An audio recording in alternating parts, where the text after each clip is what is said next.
성령 하나님, 이 시간도 우리를 감동하시고 우리에게 필요한 말씀으로 채워주시고 우리를 향한 주님의 음성 듣게 하여 주옵소서. 예수님의 이름으로 기도합니다. 아멘. 네.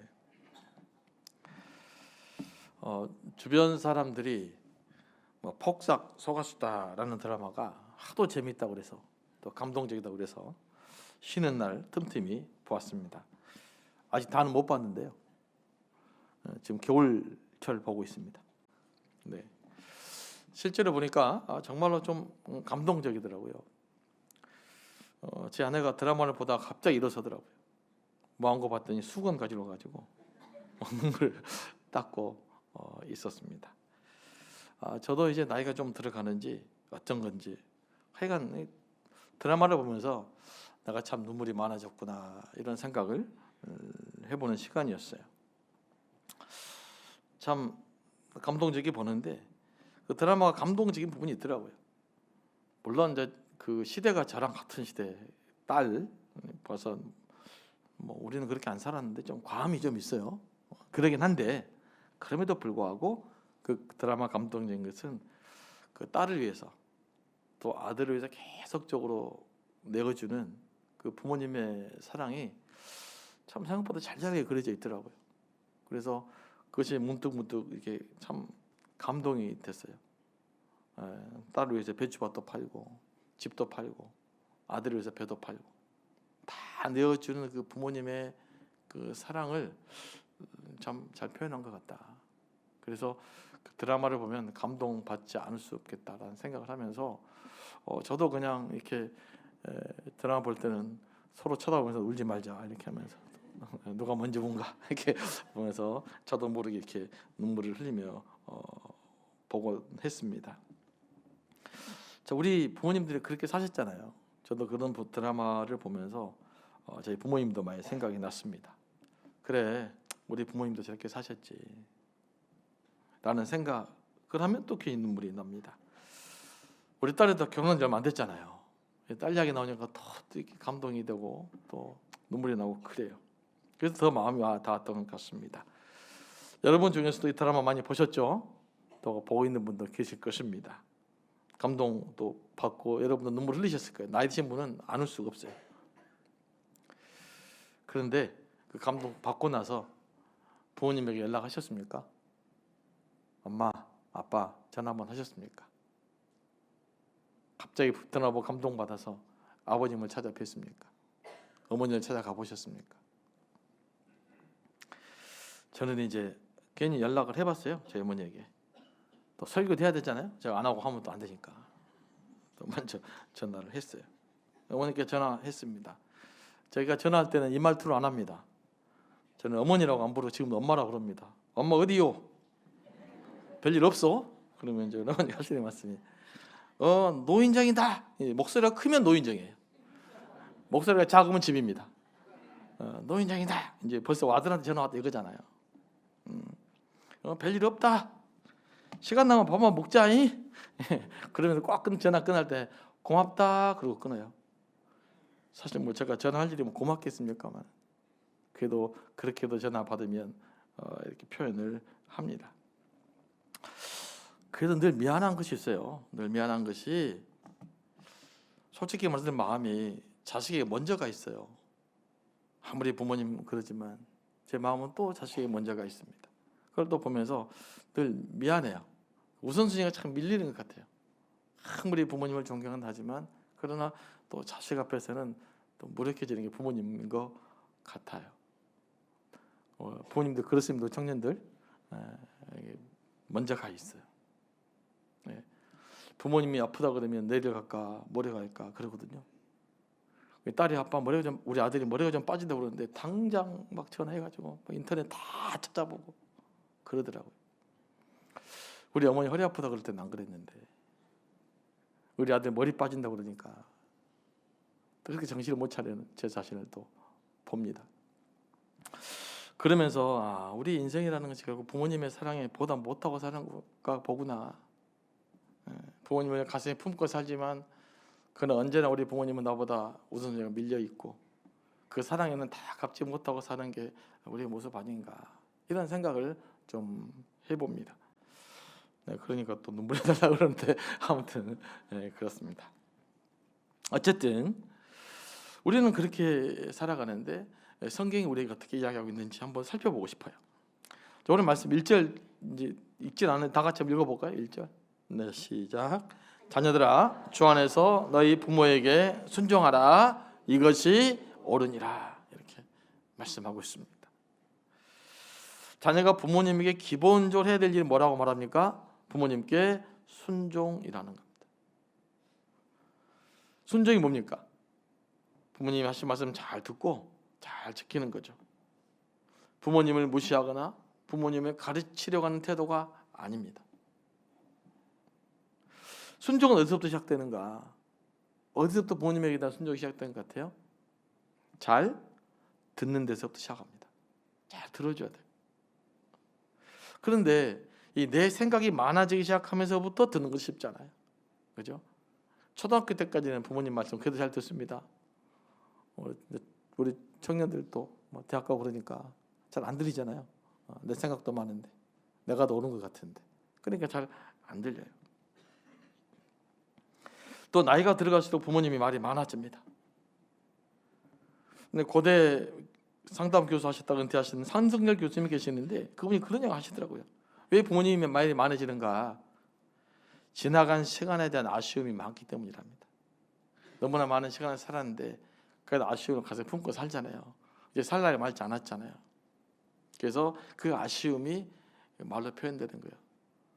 내가 좋았던 기억, 특별하게 나를 생동감 있게 만들었던 기억들. 폭삭 속았다고 왜 감동적이 하십니까? 여러분을 20대로 몰아가기 때문에 그래요. 그래서 자꾸 말이 많아진다고 합니다. 그래서 우리 부모님은 그렇게 이해하면 좋다. 우리 부모님 아쉬움이 참 많구나. 이제 부모님이 살아갈 날이 많지 않다는 것을 몸소 깨닫고 있구나. 이렇게 우리 부모님을 좀 이해하셔야 된다는 거예요. 그래서 부모님 한 말 또 하고 한 말 또 하고 그러더라도 특히 우리 딸들 엄마 아빠 이야기했잖아 그러지 마시고 네, 새로운 것처럼 들어주시기 바랍니다. 그게 부모를 향한 그 자식이고 그게 순종의 첫걸음이기 때문에 그래요. 저는 이게 막내라 이런 걸 잘 못했어요. 그렇죠. 사남 1년대 저희 어머니 말을 가로막는 사람은 저밖에 없습니다. 유일하게 아마 그만 좀 해 이걸 저밖에 못했어요. 큰형님, 둘째, 셋째 누나는 또 가만히 듣고 있는데 내가 뭔가 나서야 되겠다 그래갖고 나섰는데 제 어머님이 저한테 엄청 상처받았다 그러더라고요. 또 나이가 드시면 할 말을 합니다. 야, 근데 엄마가 말하고 있는데 네가 그러니까 내가 눈물이 날라 그러더라. 이게 나 상처받았다 그런 뜻이에요. 우리 어머니 내가 상처받았단 말을 안 합니다만은 내가 눈물이 날라 그러더라. 그 말에 내가 마음이 아팠다 그 말 뜻이에요. 그래서 이제 그때부터 조심합니다. 그래서 제가 한 번은 이야기 틀을 바꿨잖아요. 옛날에 어머니가 자기 자신을 기억하시는 이야기들을 막 해줬어요. 그러니까 너무 좋아한 거예요. 제가 8살 때 어머니한테 10원 주라고 맞았던 이야기. 아니 호랑이가 물어갈 놈의 새끼야. 그런 이야기. 왜 엄마 뭐 호랑이를 뭐가 그렇게 많이 키웠는지 몰라갔어요. 그러면 이제 그때 막 옛날에 어쩌고 저쩌고 막 그런 걸 되게 좋아하시더라고. 여러분도 이제 한번 명절도 우리 그 부모님 시간을 만나게 되잖아요. 그럼 제가 하는 방법 꼭 한번 해보시기 바랍니다. 부모님이 엄청 좋아하십니다. 그리고 뭐 얼굴이 환해요. 근데 막 정치 이야기, 교회 이야기 그러면 머리 아파요. 아이 그만 좀 해라. 그런 이야기 하지 말고 부모님 있을 때는 부모님과 관련된 이야기, 여리 부모님한테 뚜를 맞았던 이야기 해주면 참 좋아합니다. 그랬어. 뭐 이렇게 해서 그런 이야기를 통해서 부모님들이 자신의 삶의 과거를 끄집어내고 자신을 생동감 있게 만들어내는 이야기들을 좀 해보시면 매우 좋을 것 같습니다. 저는 그냥 막내라서 말 막 해도 된 줄 알았어요. 또 다 이해할 줄 알았죠. 근데 말만 안 하고 그냥 상처를 받고 있었던 거죠. 나중에 합니다. 부모님들 말 안 하니까. 그래서 요즘은 이제 가능하면 옛날 이야기 맨날 합니다. 어쨌든 뭐 대학교 때 어머니한테 전화해서 콩나물 끓였던 이야기부터 해주시면 더 좋아라고 그래요. 그때 뭐 전화해가지고 어쩌고 이렇게 합니다. 그렇게 해서 부모님이 말할 수 있도록 인도해 주시고 말을 듣는 것이 저는 부모님 사랑과 부모님에 대한 순종의 출발점이라고 믿습니다. 근데 오늘 본문에 보면은 우리가 주 안에서 주님께 부모님께 순종하라 그런 뜻이 있거든요. 이 말을 제가 보니까 많이 조금 곡해해서 해석할 여지가 있다라는 생각을 합니다. 그러면 주 안에서 순종하라 그러니까 이렇게 여러분 많이 들었을 거예요. 주님의 뜻이 아니면 순종하지 않아도 된다. 이런 뉘앙스가 있었을 거예요. 과연 그런 강력한 뉘앙스가 있었을까요? 한번 생각해 보셔야 돼요. 잘못하면 오해할 수 있어요. 이거 하나님 뜻이 아닌가 보다. 안 들어도 돼. 이거는 아니에요. 그래서 저는 이 말씀은 이제 여러 가지 책을 보고 묵상하면서 어떻게 해석했냐면 부모님이 나쁜 일 안 시키는 한 순종해라 이렇게 받아들여야 돼. 그럼 이해가 더 쉬울 거예요. 부모님이 나쁜 일 안 시키잖아요. 그러면 웬만하면 순종해라는 뜻이지. 네가 부모님의 행동을 하나님 뜻이냐 안 뜻이냐를 판단해가지고 이건 하나님 뜻이 아니니까 불순종해라 라는 의미가 아니란 뜻이에요. 이해하시겠습니까? 그래서 할 수만 있으면 부모님 선한 일을 하기 때문에 가능하면 부모님께 순종해야 된다라고 이해를 하셔야 돼요. 이렇게 악용했던 바리새인도 있었잖아요. 누가 있었어요? 하나님 뜻 고르반 하나님께 드렸다. 나 하나님께 다 드렸어야 내 물건은 하나님 헌신된 거예요. 그래서 부모님을 섬기지 않았다. 이런 일이 벌어지는 거예요. 하나님 뜻을 내가 판단하고 차단하고 이 뜻을 내가 기준에 정해서 이러니까 부모님을 섬겨도 되고 이러니까 섬기지 않아도 된다고 할 때는 이런 일이 벌어진단 말이에요. 그래서 우리가 말씀 묵상할 때는 깊이 곱씹으면서 그런 의미로 받아들이면 이 말씀을 좀 더 잘 해석할 수 있을 거라고 믿습니다. 그리고 저는 이런 일들을 우리 주변 사람들과 이제 적용을 해야 된다고 생각을 해요. 왜냐하면 과거에는 저희들 부모님들 짧게 살았잖아요. 또 생명 수명이 짧았기 때문에 지금 되게 길단 말이죠. 우리는 더불어 우리와 같이 늙어가는 사람들, 어른들로 따지면 또 내가 나이가 들었지만 나보다 더 많은 어른들, 또 젊은 사람들은 어른들 세대가 너무 나이가 많잖아요. 막 수많은 어른들 이제 그렇게 함께 있단 말이에요. 그러면 이 부모님을 존경하는 태도를 우리 주변에 있는 어른들에 대한 태도로 관련시켜야 돼요. 그게 한층 더 성숙한 부모님 사랑의 방법이에요. 그러면 우리들이 어른들을 대하는 태도를 한번 살펴봐야 돼요. 언어를 살펴봐야 됩니다. 요즘도 노인들 비하하는 용어들 있잖아요. 그죠? 좀 쓰십니까? 젊은 사람들 물어보고 있는데, 네. 뭐 대표적인 게 좀 부드러운 말로는 꼰대, 좀 지나면 틀딱. 참 너무나 나쁜 말이잖아요.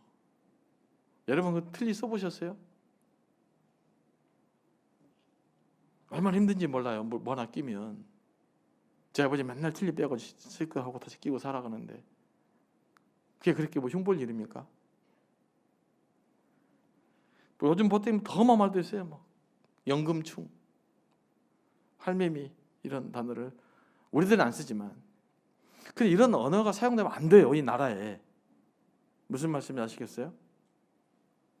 그래서 우리 예수 믿는 사람들은 절대로 사용하시면 안 되는 단어입니다. 하여간 노인 비하 용어를 썼다. 그럼 절대 안 돼요. 그럼 여러분은 모든 게 부정당하는 거예요. 어떤 노력도 어떤 뭣도 여러분 이런 자세로 민주화를 이야기한다, 정의를 이야기한다, 되겠어요? 무슨 정의가 일어나겠어요? 무슨 민주화가 일어나겠어요? 민주화 일어나면 뭐예요? 왜 우리가 민주화를 추구해요? 사람답게 살자는 거 아니에요? 따뜻한 가슴으로 살자는 거 아니에요? 제도가 그것을 막을 수 있으니까 그런 세상, 그 세상 만들어보자는 거 아니에요? 그런 거 아니에요? 누구 대통령 당선시키는 게 민주화입니까? 아니잖아요. 그래서 우리가 이것부터 우리는 해야 된다고 생각합니다. 그래서 물론 우리 청년들은 안 쓰셔요. 그런 말 우리 주변에 들어본 적이 없지만 절대로 하면 안 된다. 그래서 꼰대라는 말도 가능 쓰시지 마시기 바랍니다. 네. 그래서 존경하셔야 돼요. 그게 존경하는 거예요. 그게 우리 부모를 존경하는 이 사회적 저는 자세라고 믿습니다. 그래서 우리는 언어부터 잘 다듬어 갈 수 있게 되기를 소망합니다. 네. 그 두 번째는 세대 간 단절을 좀 극복하면 좋겠어요. 이를 극복하는 방법이 한 가지 있습니다. 뭐 제가 글들을 보니까 뭐 젊은 나이 드신 분들은 젊은 사람들 언어를 이해해야 된다. 또 젊은 사람들은 나이 든 사람 이해해야 된다. 별 이야기 나오지만 그 쉽지 않아요. 여러분 제가 지금 20대들이 사용하는 줄임말 거의 모릅니다. 외국어예요, 외국어. 저한테는 무슨 말인지 전혀 모르겠어요. 여러분 어떻게 나이 드신 분들이 젊은이의 언어를 따라갈 수 있겠어요? 그 말도 안 되는 소리예요. 말은 된 것 같지만 실은 불가능한 이야기라고. 그런 이야기는 어른들이요 젊은 애들을 배우세요. 어떻게 배워요? 생각을 해보세요. 여러분이 청년들이 영어 배운 것과 똑같아요. 우리 할머니에게, 우리 아버지에게 영어 공부 좀 하세요. 그거랑 똑같은 거라니까. 그거 되겠어요? 안 된단 말이에요. 근데 그렇게는 이해할 수 없어요. 그게 너무 나이브한 결론이라고요. 물론 어른들이 언어를 조심해야 되죠. 함부로 사용하지면 안 되지만 그러나 그렇게는 또 안 되는 거란 말이에요. 그러면 뭐가 좋을까요? 방법이 한 가지 있어요. 함께 하는 시간이 늘려지는 거예요. 뭐라고요? 함께 하는 시간. 손주와 아버지와 할아버지가 함께 모이는 시간을 확대해 가는 것이 가장 좋은 방법입니다. 함께 있으면요 어느 정도 하게 돼 있어요. 이해하게 돼 있어요. 옛날에 우리 할아버지도 아주 골치 아프신 분이었어요. 하지만 더불어 사니까 사라지는 거죠. 지금 우리 시대 할아버지들과 살 수가 없을 거 아니에요. 왜 살았느냐? 이해돼서 산 게 아니죠. 더불어 살다 보니까 사라진 거죠. 그런 거 아니겠어요? 그래서 우리가 함께한 시간 좀 늘려갈 수 있게 되길 원합니다. 그래서 이제 가족 모임도 전체 대가족 모임을 좀 자주 가지세요. 좀 많이 가지면 좋겠어요. 그래야 이제 부모님들이 좋아. 그것이 또 우리가 해야 될 문제인 줄로 믿습니다. 제가 이제 미국에 있었을 때 디즈니 월드 갔을 때 놀랬던 것이 한 가지 있어요. 지금도 부러워요. 거기 가면 어린이 대공원처럼 애기들만 있잖아요. 할머니들, 할아버지들, 뭐 꼬맹이들, 10대들, 20대들 다 어우러져 있는 공간이 그곳이더라고요. 그래서 음악들이 뭐냐? 음악들도요 50년대, 60년대 재즈풍을 기반으로 하고 있어요. 나오는 대지 음악들이. 디즈니월드 영화 자체가 그렇습니다만은 뭡니까? 어린이 이야기지만 어른들과 함께 갈 수 있는, 함께 경험할 수 있는 공간들이 있단 말이에요. 이건 굉장히 중요한 거라고 저는 생각을 해요. 그래서 참 놀랐어요. 할머니들 다 뭐 놀이기 한번 더 타보려고 뭐 달려고 그래요. 좋잖아요. 꼬맹이들만 그런 것이 아니라 모두가 더불어 함께 할 수 있는 그런 어떤 함께함의 공간들이 필요하다고 믿습니다. 그래서 저는 앞으로 교회도 이런 공간들을 만들어 갔으면 좋겠어요. 그래서 몇 가지 구상은 있어요. 우리 청년들하고 우리 뭐 어른들하고 함께 할 수 있는 공간들을 좀 고민해 봤으면 좋겠습니다. 네, 함께 할 수 있는 시간들. 그 시간들을 만들어내는 문화를 만들어내지 않으면 저는 이 단절된 문화를 극복할 수가 없어요. 그래서 교회가 그런 문화를 만들고 그 문화를 좀 모델화돼서 이렇게 할 수 있으면 우리가 어른들과 더불어 살아갈 수 있다라는 것들을 저는 만들어내야 가야 된다고 믿습니다.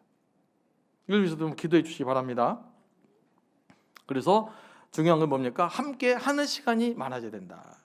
그래서 가족들은요, 하여튼 가족 천천히 모이는 시간들을 가능하면 많이 좀 만들어 보시기 바라고, 또 여름 휴가 같은 것도 그냥 자기 식구들만 살짝 갔다 오지 말고, 네, 가능하면 좀 전체 가족들을 좀 함께 할 수 있는 공간들을 만드는 게 여러분 자녀를 위해서 좋은 길이에요. 여러분 자녀가 인간성을 배울 수 있는 공간이 바로 그 공간입니다. 그래서 제가 이제 우리 뭐 단일 예배도 뭐 1년에 막 3번씩 이렇게 드리기도 한 겁니다. 자, 2절 말씀 다 같이 읽어볼까요? 시작. 내 아버지와 어머니를 공경하라. 이것은 약속 있는 첫 계명이니 이로써 내가 잘되고 땅에서 장수하리라. 아멘.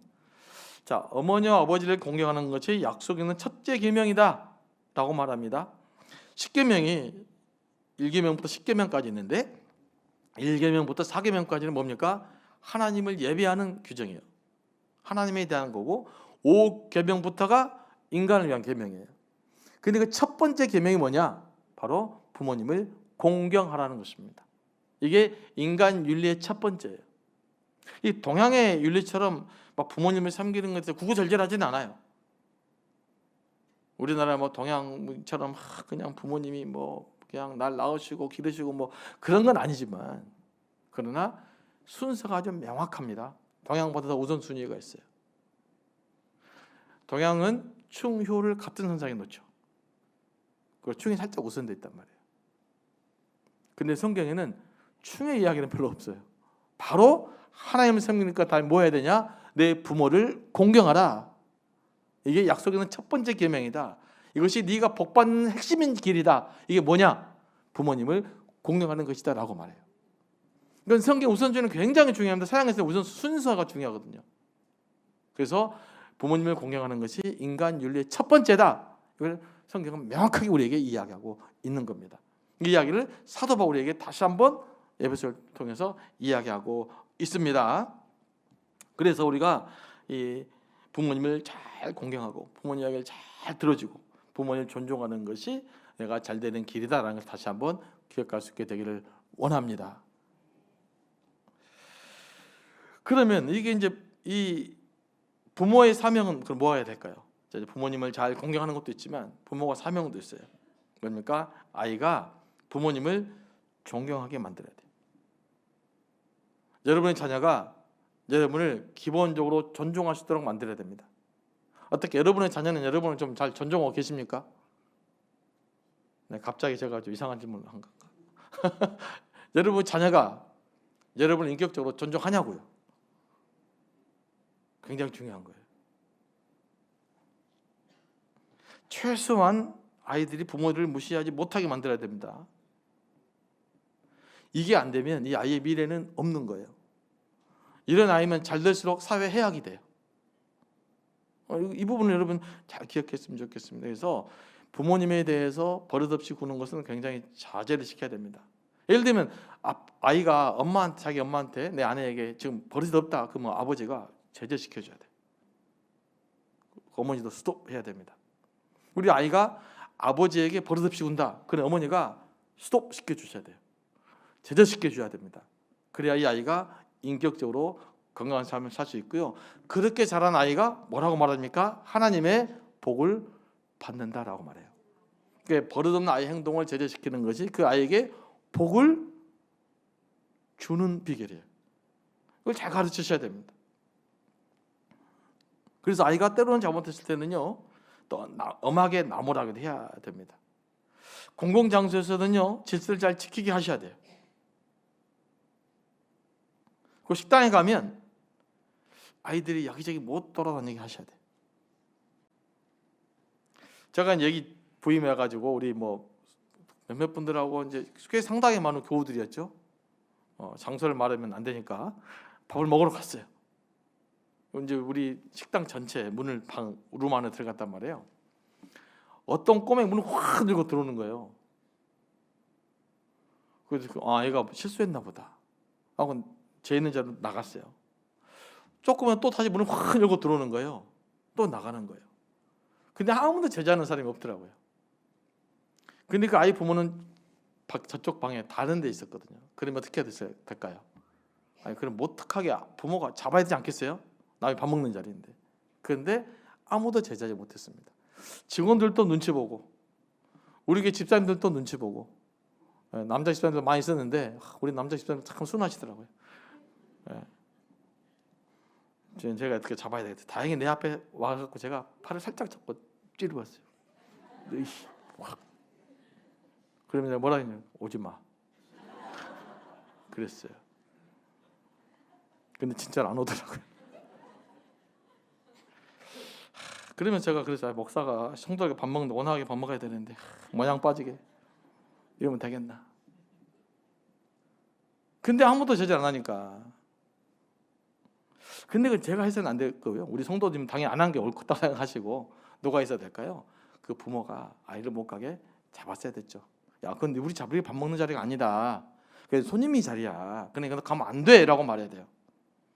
근데 아이들과 기죽을까 싶어갖고 그걸 나도 어떻게 되겠어요?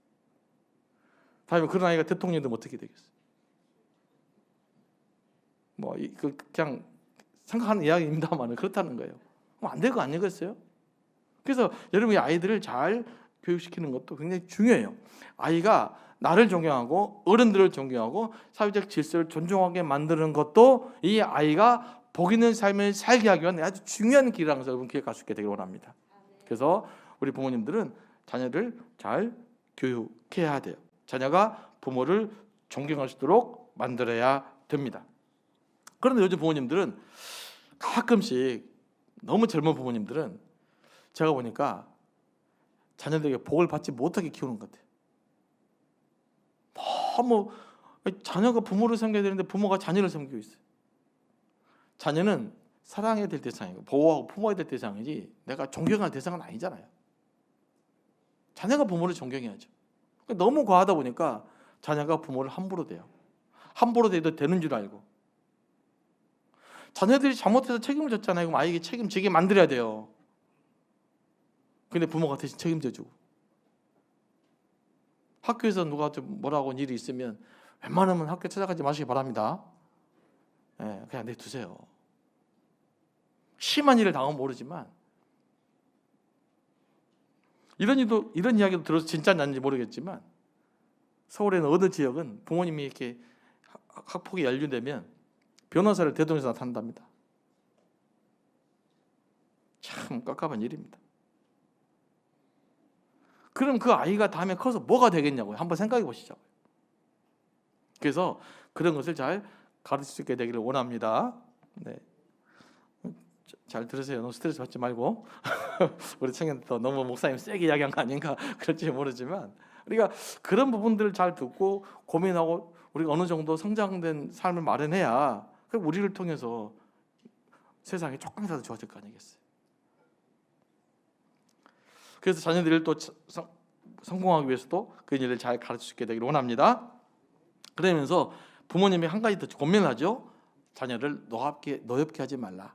시간이 있기 때문에 간단하게 정리하면 예전에 이런 그 부모님에 대한 분노가 했던 그 설문조사들이 한동안 있었어요. 그중에 몇 가지가 이런 내용입니다. 그러면 언제 자녀들이 부모님에게 분노했는가, 마음이 상했는가? 첫째, 부모님에게 인격적으로 존중하지 못할 때입니다. 인격적으로는 존중해야 돼, 엄마지만. 두 번째, 부모님들이 서로 싸울 때, 부모님들이 서로 사랑하지 않을 때 자녀들은 분노합니다. 분노. 그리고 부모님들의 말 행실이 다를 때 분노합니다. 그다음에 또 언제 아이들이 굉장히 크게 분노하냐? 자기 부모님들이 위선적으로 보일 때 아이들은 굉장히 분노합니다. 그리고 이제 또 다른 이유로 부모님들이 책임지지 않은 삶을 살아갈 때. 그래서 하여간 열심히 사는 모습 아이들에게 또 보여주셔야 돼요. 네. 그리고 이제 전반적으로 보면 부모님들이 뭔가 사회적 기준에 도달하지 못한 도덕적인 취약점을 보일 때 아이들은 분노한다고 해요. 그러니까 우리 아이들을 잘 키우는 방법이 뭘까요? 우리가 도덕적으로도 성숙한 삶을 살아야 되는 거예요. 내가 정직하고 진실하게 살아가는 것, 위선적이지 않게 살아가는 것, 부부가 서로 사랑하는 것, 부부가 서로 진실하게 살아가는 것, 이것이 부모님의 아이들의 마음을 안정되게 만드는 거라는 겁니다. 그러면 그 일들을 위해서 부모님들은 노력하셔야 돼요. 그러니까 우리 그 젊은 부모님들이 아이들에게 줄 수 있는 최고의 선물이 뭐냐? 둘이 사이가 좋은 겁니다.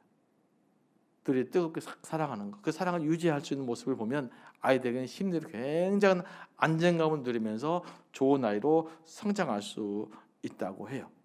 그리고 부모님들이 도덕적으로 뭔가 살살 애를 쓸 때 아이들에게는 그 도덕적 보상이 이루어진다고 합니다.